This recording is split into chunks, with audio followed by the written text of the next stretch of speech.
Hello, my name is Lola, and I'm going to be reacting to Screen Rant's The Boys Season 3, 12 Things You Missed in Episode 7. I'm reacting to this in case, to see if there's anything else I might have missed from this episode.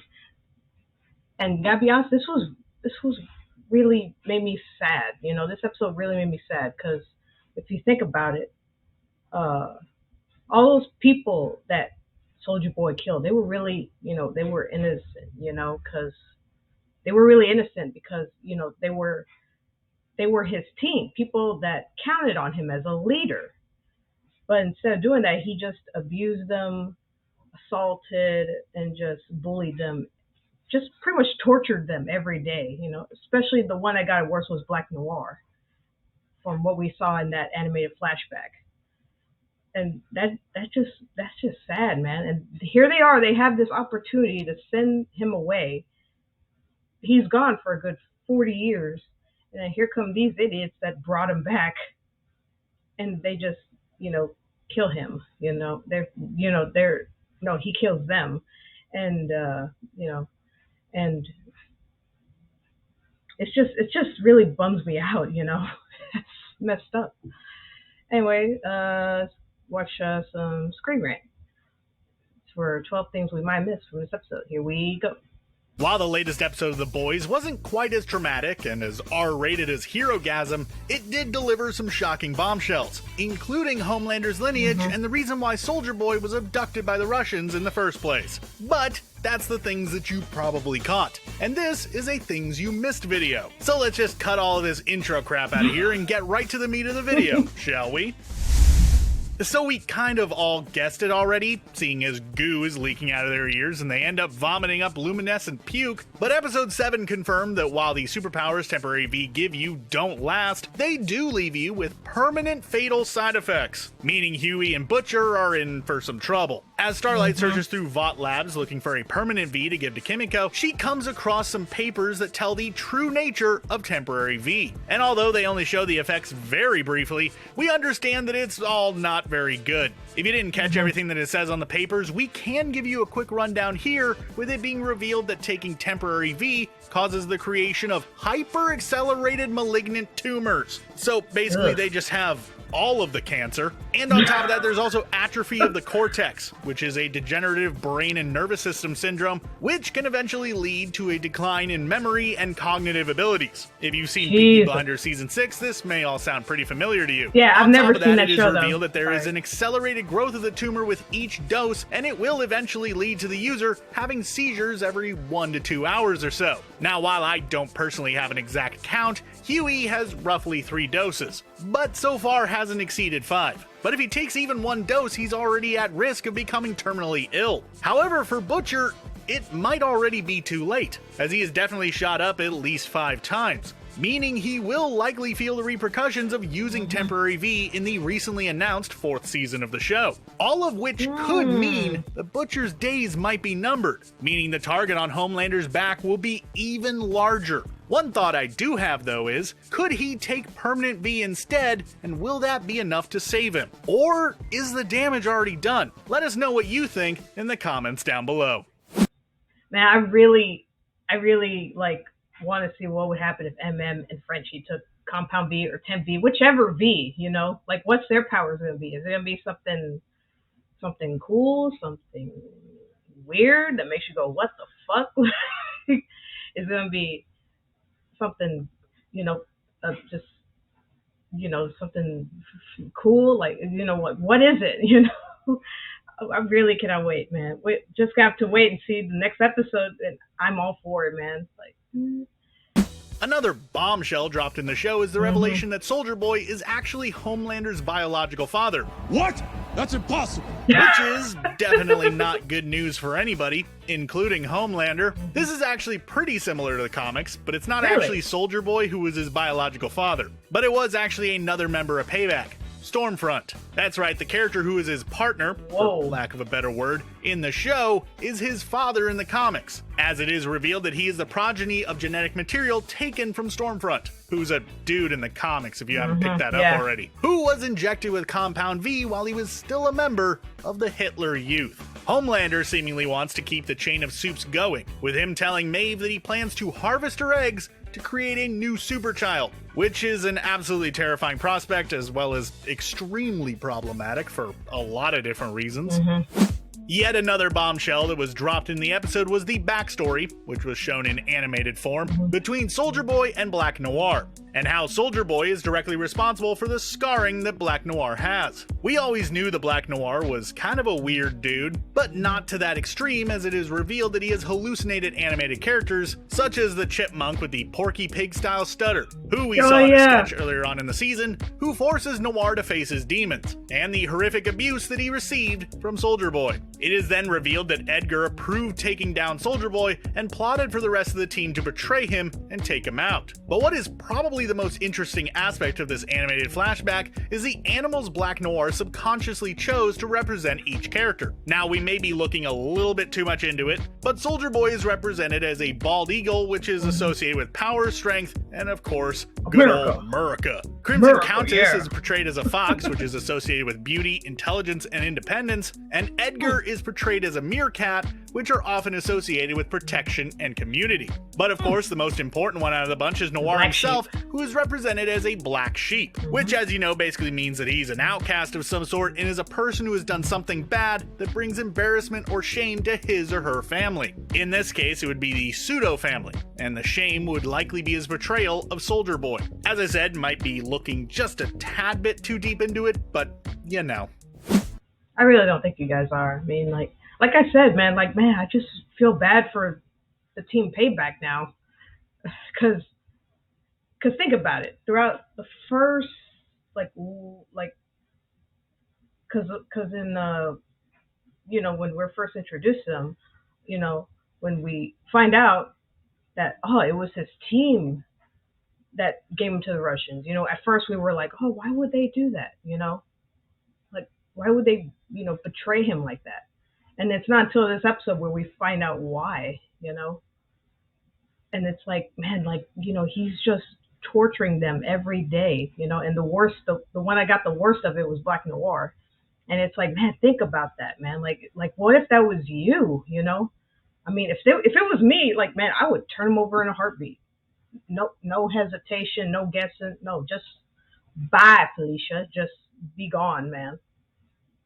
A new character that was introduced into The Boys was Mindstorm, who ended up putting Butcher into a living nightmare until Huey eventually convinced Mindstorm to release him. Now, while there isn't a Mindstorm in the comics, there is a member of the Payback team who does have a similar name, Minddroid. Now, despite his name, and the fact that he's a parody of Marvel's Vision and Iron Man, Minddroid isn't actually an AI, but a human in a robot suit who has limited telepathic powers as well as the ability to fly a jetpack. And it is actually him that has a romantic relationship with Crimson Countess in the comics. Kind of like how, Vision and Scarlet Witch are paired up. Other than providing a crucial look into Butcher's backstory, more on that later, Amazon may have opted to change the character, as he is arguably close to yet another character on their roster of television shows, Robot from Invincible.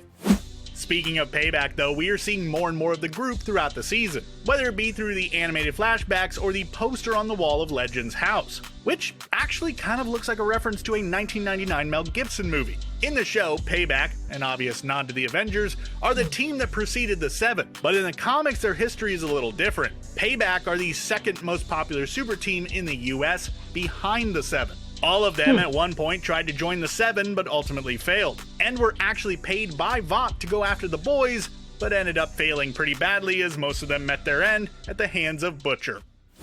As we mentioned, we get to see a glimpse into Butcher's backstory as we see his anger and violence stemming from his relationship with his dad, and his relationship with Huey stemming from the death of his brother, who unalived himself when Butcher went off to join the army. Butcher has a lot of remorse about how his brother died, and through the use of editing, we see that he is concerned that he will make the same mistakes with his new pseudo-brother Huey, as he reminds Butcher of Lenny in both personality and looks. Lenny also had a calming effect on Butcher in the comics until his eventual death, but the way he died is a lot different on the show, with Lenny being hit by a bus while he was at college. Also, I know that this might be super nitpicky, but did anyone else notice that the Butcher Boys had posters on their walls for both West Ham United and Charlton Athletic? I mean, maybe Billy was a West Ham and Lenny was a Charlton fan, but no self-respecting football fan would have posters up for both of these two teams on their walls. Although it's really not that surprising the Butcher would be a West Ham fan. I could totally see him in Green Street.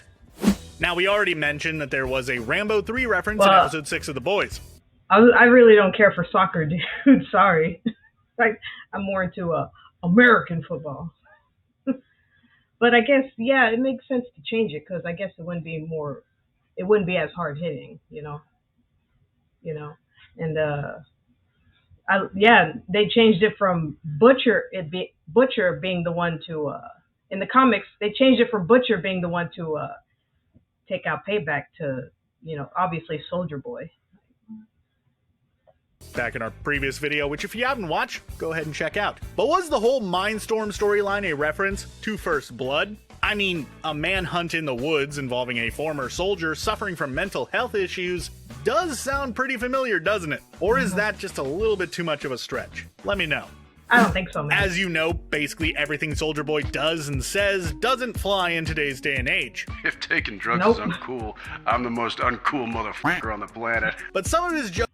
Yeah, especially that whole, which episode was it? Episode 3, I think, when he told Grace to, smile more. Like, oh, dude, you would freaking lose your balls if you said that, man. Just jokes do walked make up to any much woman more and said sense that. in context. For instance, Soldier Boy refers to Mindstorm as Howard Hughes without the piss pots after learning that he has bought up a bunch of cabins across the states in order to hide himself. To provide some context, Howard Hughes was a famous business magnate, film director, and record-setting pilot, among other things, and was known for having a number of cabins, such as his most famous one on Lake Tahoe, where he would throw lavish parties. While the piss pot line was a reference to the reported fact that in his later years as a recluse, Hughes would store his own urine in mason jars, although I'm not well enough informed to know if that's true or not. Soldier Boy also tells Huey that if he keeps talking, he would slap him like Connery, which is a reference to Sean Connery's rather infamous quote about slapping women.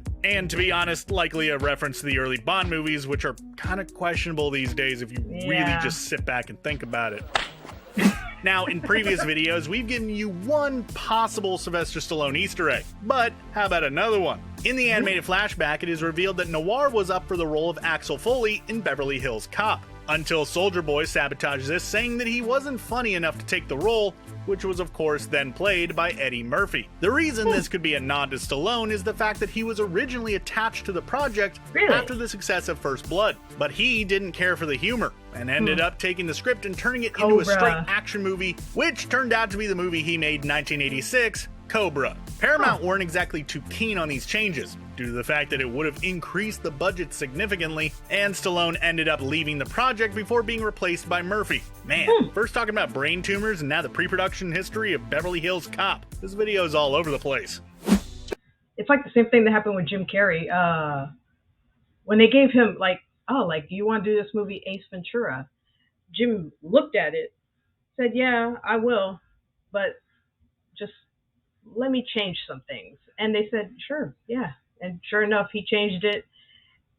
And they liked it, and now we got friggin' Ace Ventura. And you can, of course, thank Jim Carrey for that. That's awesome. This next reference is also pretty subjective, but did anyone else think that the scene where Homelander hallucinates Soldier Boy while giving a speech at Singer's rally was like the veiled assassination scene in Taxi Driver? I mean, both Travis Bickle and Soldier Boy are murderous military characters with PTSD, and the whole framing of the scene gave me some pretty strong Taxi Driver vibes. But yeah, I'll admit that that one might just be completely subjective and not actually real. Still though, cool sequence.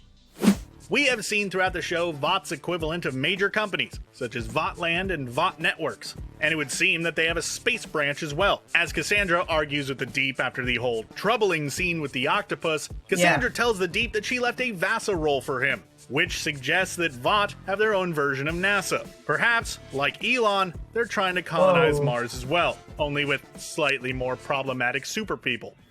While The Boys likes to skewer tropes, as we mentioned in other episodes of this series, they are still guilty of committing them every now and then, such as the moment where Starlight catches Homelander confessing and airing out his dirty laundry on her live stream. This is a movie/television cliche that has been seen multiple times, like in Knives Out and Zootopia, just to name a few.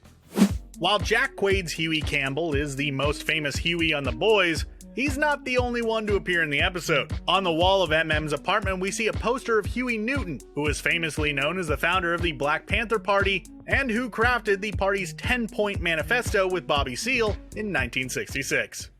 And just a quick one here, at the beginning of the episode, Soulja Boy treats us with his singing, as he performs a rendition of If You Wanna Be Happy by Jimmy Soul, which, if you look at the lyrics, is another thing that doesn't fly.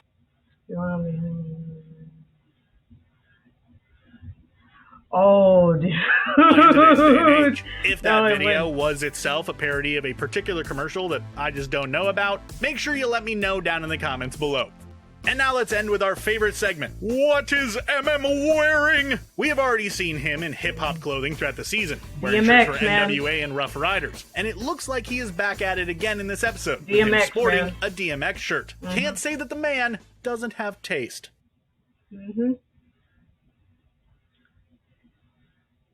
Yeah, like, this was a really good episode. Like I said, man, like, you just feel sorry for Payback, man.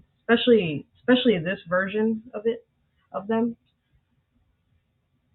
Yeah, and if you want to see my reactions to The Boys, Stranger Things, I just uploaded my reaction to Stranger Things season 4, volume 2, episode 8. You know, it's all down there, you know. Sorry. Yeah, and I'll see y'all in the next one. Bye.